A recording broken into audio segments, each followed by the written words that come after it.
All right, thank you for tuning in. My name is Patrick Ciardulo. I'm a captain of professional standards for New Britain EMS, and I run the New Britain EMS Training Academy. We're looking to share some information and some best practices with everything that's going on. Many of us are seeing an increase in number of, younger patients being intubated and more complex challenges as we manage patients that are acquiring COVID. We want to first say that, all of this stuff is not so much evidence-based, right? There hasn't been a significant ton of evidence-based guidance coming out, and a lot of this is recommendation or best practice by experts in the field.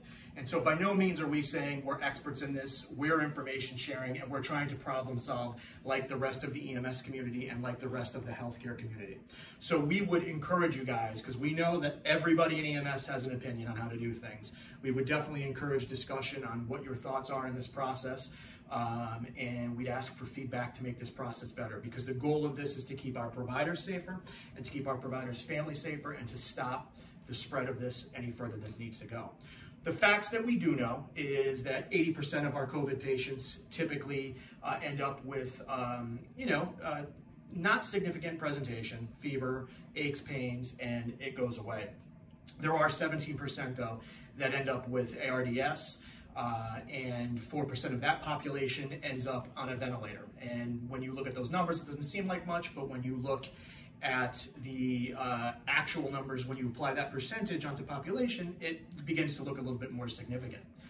The other thing is now we are transmitting this as a community-acquired illness, right? We're not factoring in travel, things like that. It is among us, it's undiagnosed amongst the patients we treat.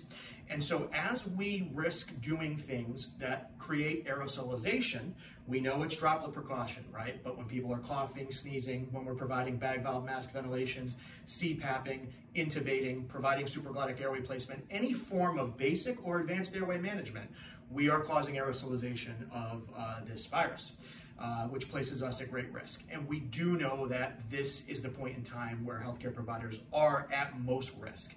And if we take into consideration the CDC guidelines for people in hospital, talking about the recommendation of negative pressure rooms, the most experienced provider doing the intubation and managing the airway, full PPE garb, and multiple people that can assist in the process at a safe place, and overlay that onto being in the back of an ambulance, in a closed process, or in someone's house, in their kitchen, it's a very different process, and we have to look at things a little bit differently when we talk about airway management. A couple of things came up that I'd be interested in hearing you guys talk about, and you're going to see there are limitations to what we're doing. Some of the best practices to reduce bag valve mask ventilation seal is doing a two-person bag valve mask technique, and I think that is tremendously appropriate, right? Because you are maintaining a better seal and reduced risk of aerosolization. Unfortunately, there is a piece to that that says, well, now you're putting two providers at the head, and it doesn't provide any protection once you move the bag valve mask to attempt intubation, a supraglottic airway device placement, and you have gastric distension, some form of regurgitation, and now you are completely exposed, droplets all over you, and probably aerosolization. There's also the recommendation of the thin arm eminence process with the bag valve mask, which is truly a great process and skill as well, but we think it leads you to the same point. So what we've opted to do is to go with reuse some of our stuff that we have from the Ebola process and use plastic sheathing to create a barrier with minor holes cut into it where we can put our arms in to provide bag valve mask ventilation. We can intubate using video laryngoscopy through this plastic and hopefully reduce the risk of airborne exposure as it gets aerosolized during this process and reduce the risk of droplet splash onto the provider. So again, we're not saying this is the end-all be-all. We're not saying this is the best way to do it. We're saying this is what we've come up with. We'd like to hear your input, hear some thoughts to make it better, and we look forward to hearing that. Thank you. All right, welcome back. This portion is also going to be for an instructional for our staff. Typically, our PPE in these situations is going to be, isolation gown.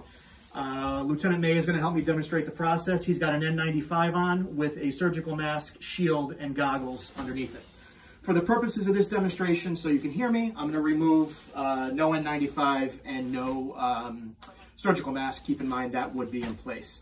Obviously, if you're managing the airway, if you have a face shield, that is optimal, or a surgical mask with a face shield on it. We don't have PAPRs in this agency, and I'm sure many of you don't, so that's why we're doing this whole setup. A couple of recommendations that have come out are talking about two-person bag valve mask technique. So Lieutenant May would be bagging while I would be holding an EC seal, okay? The second demonstration would be the thin armaments procedure to hold a seal. What we have found to be a problem with this is you're now introducing two people very close. When you go to transition from bag valve mask to intubation to anything else, you don't have any protection from aerolization, atomization, and any vomitus that might come out or anything like that during this process, which is certainly more high risk. Okay, so that's the first thing why we've opted not to do the two-person process.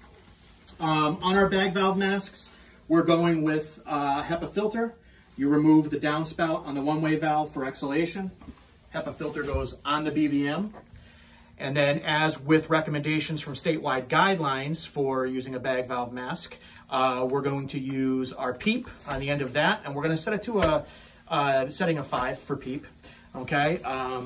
Things to keep in mind as a reminder as we do this: if we're using PEEP with our BVM, right, we're looking to do alveolar recruitment and increase oxygenation, gas exchange, larger surface area, whole 9 yards, right? So it's important, once you maintain this seal, it stays, because the minute we remove the BVM, we lose all that recruitment of the alveoli. The other piece you want to keep in mind is rate and volume, right? So just like anything else, no different, but we tend to be a little bit bad at it. We only want to ventilate till we see chest rise. We're not pushing the entire volume of this BVM into the patient, because then we end up with an increase in intrathoracic pressure.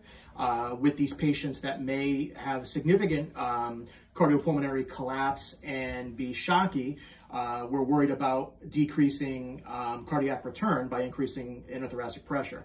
So we want to maintain a good rate, so we're not breath stacking. So we're not increasing intrathoracic pressure too much as we have PEEP on, and we just want to see chest rise, okay, as we're doing that. We've opted for the one-person bag valve mask with a CE or EC technique, and we're going to show you what we're going to do as we're managing this airway. Keep in mind, people are thinking COVID patients that might need to be intubated, COVID patients that might need to be put on a vent, and that is a smaller percentage of what we're seeing pre-hospitally. These are our opiate overdoses that we have to bag valve mask, okay?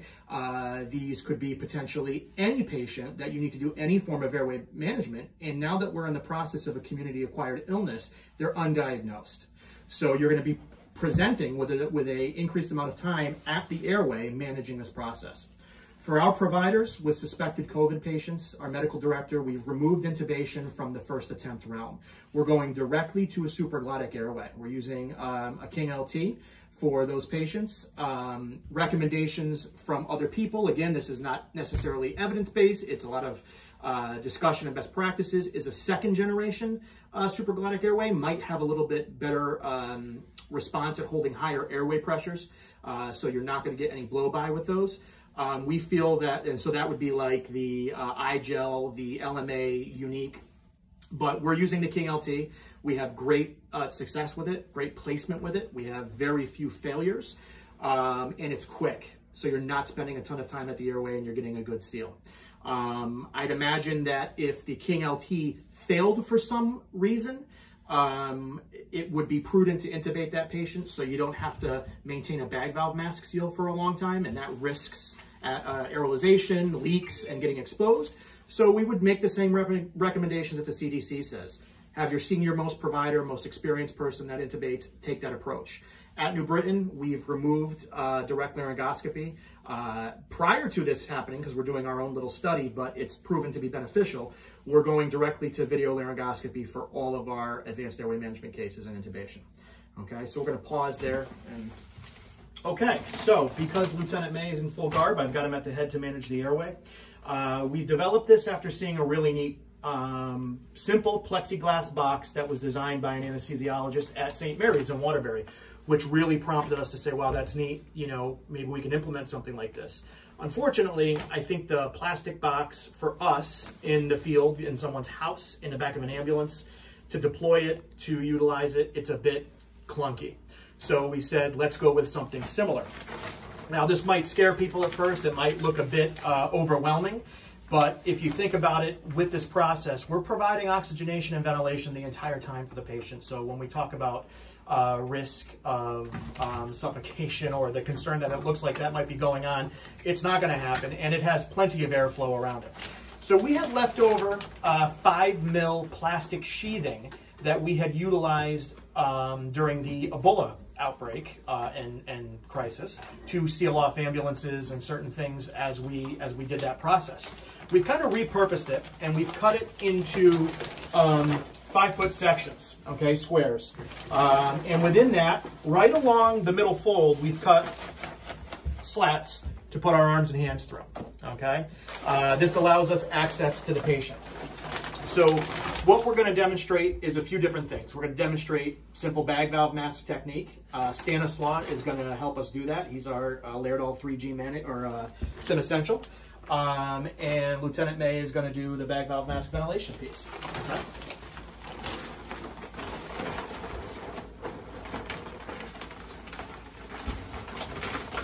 Keep in mind, as he sets this up, pulls it down under the stretcher, okay? This provides a nice barrier. Any droplets are going to move down, and they're going to drip down. It's going to make decontamination much easier. Bag valve mask is under the patient, and hands are inserted. It might be a little hard to see on the video, but what's nice here is it provides enough transparency to where I can see chest rise, okay? And he can manage the patient and their airway within the containment. All right, so the second thing Lieutenant May will demonstrate, he has a King LT airway device, and he's BVMing, and he's going to go ahead and place the King LT.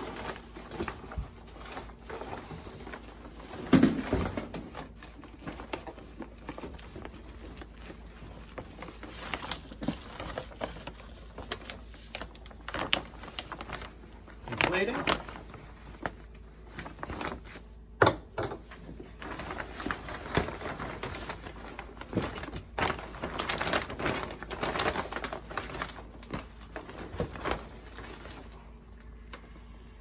And ventilating.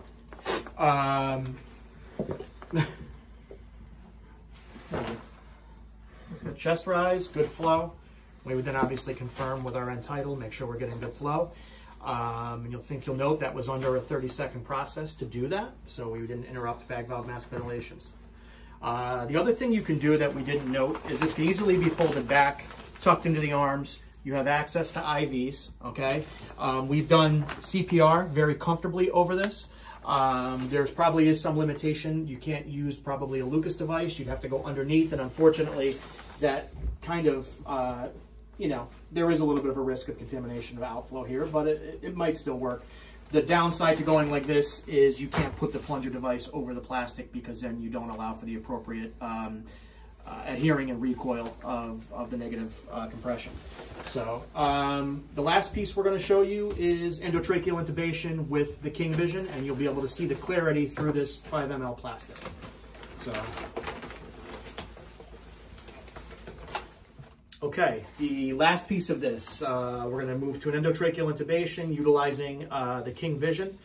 We have a channel blade with a 7.5 ET tube preloaded with a bougie and our end tidal capnography attached to the tube and ready to roll. Lieutenant May is going to transition from bag valve mask to the King Vision. And I'm going to move so Alex can come around and get a better view of the actual King Vision screen and view of the vocal cords through the 5 mil plastic. If you push down on that, yeah. There you go. Excellent view of the vocal cords. Excellent view of the tube going through the vocal cords through the plastic. And we can remove the device, pull our bougie, and back. After we've inflated the tube. Yep.